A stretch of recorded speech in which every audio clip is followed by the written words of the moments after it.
Broadcom AVGO stock. Some solid numbers, the financial numbers that were just released. Broadcom AVGO stock shot up. This is considering the future earnings per share, considering revenue, margins, and things like that. Broadcom is a buy, but the overall stock market looks like it wants to soften a little bit. Santa Claus is gone. That rally is over with, and tomorrow morning we actually get a bunch of information, non-farm payrolls, to tell us, is the Federal Reserve going to have to push interest rates a little further, a little higher? We'll get that picture tomorrow based on unemployment. That could soften the entire stock market. In the meantime, given future earnings per share, if you look at AVGO stock, Broadcom stock, you'll see if the stock does move it lower, if Broadcom stock does dip from where it is, which it has been kind of selling off from its recent highs, that's a buy on the dip opportunity. Let's jump in. If you're just finding my channel for the first time, thanks so much. Make sure to hit the like and follow button. I'm an economist and a value investor. First and foremost, I take a look at the economy and ask the question, how will that affect the stock market? The stock market is an indicator. It's an end result. And so what I do is I break down the fundamentals of the economy and apply that to individual stocks as a value investor. What we're looking at is AVGO stock, Broadcom stock, versus SOXX stock.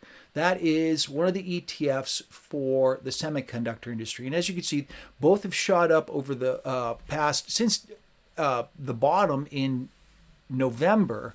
This is the four-hour bar chart. We've been seeing some moves back lower. But Broadcom outperforms on a basis, on a yield basis, some of the bigger numbers like SPY stock, QQQ, things like this. So should Broadcom stock move a little bit lower? This is one you want to take a look at and buy on the dips. We're going to find out some more information on non-farm payrolls tomorrow. That could really drive things one way or the other, up or down.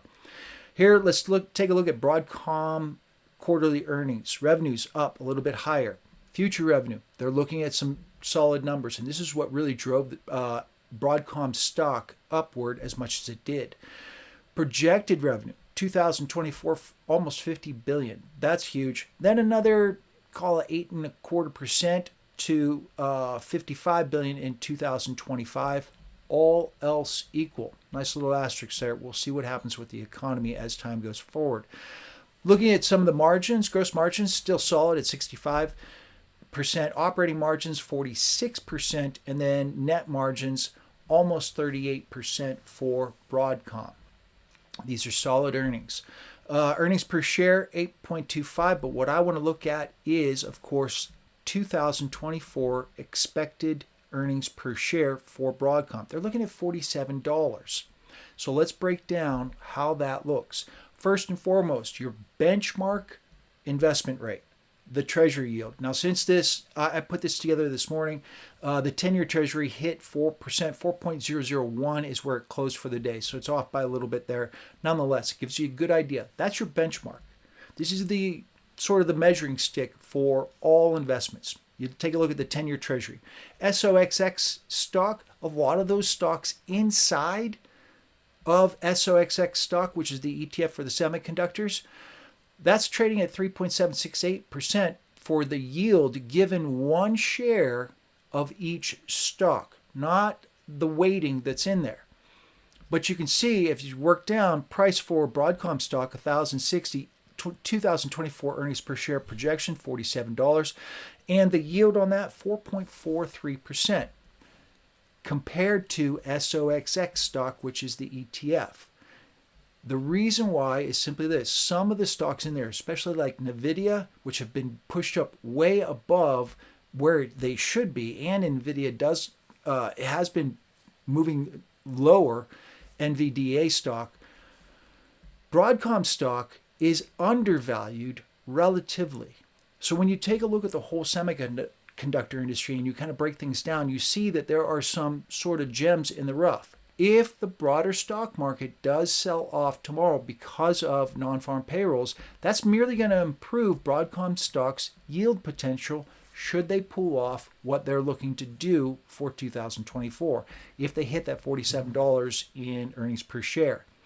Nonetheless, this is how I break things down. I look at future earnings per share and I ask the question, what kind of yield would you get if you bought today? That $47 given the price points. There's a lot of juice left in the tank, but as you can see, there's a good chance that all of these stocks will move lower. The push higher in the 10-year yield back up above 4% just before non-farm payrolls, which we're getting that tomorrow morning, that could really derail the entire stock market. It will derail, of course, the entire economy somewhat. We'll see some contraction. Broadcom stock will probably dip a little bit lower. But on a relative basis, compared to SOXX stock, one share of each company inside that ETF, Broadcom stock, AVGO stock, it's undervalued. Make sure to hit that like and follow button. I break down stocks like this, looking at it from a value perspective, asking the question, yield. What's the best investment? The 10-year treasury, the ETFs, or the individual stocks based on the economy? We'll see you in the next video.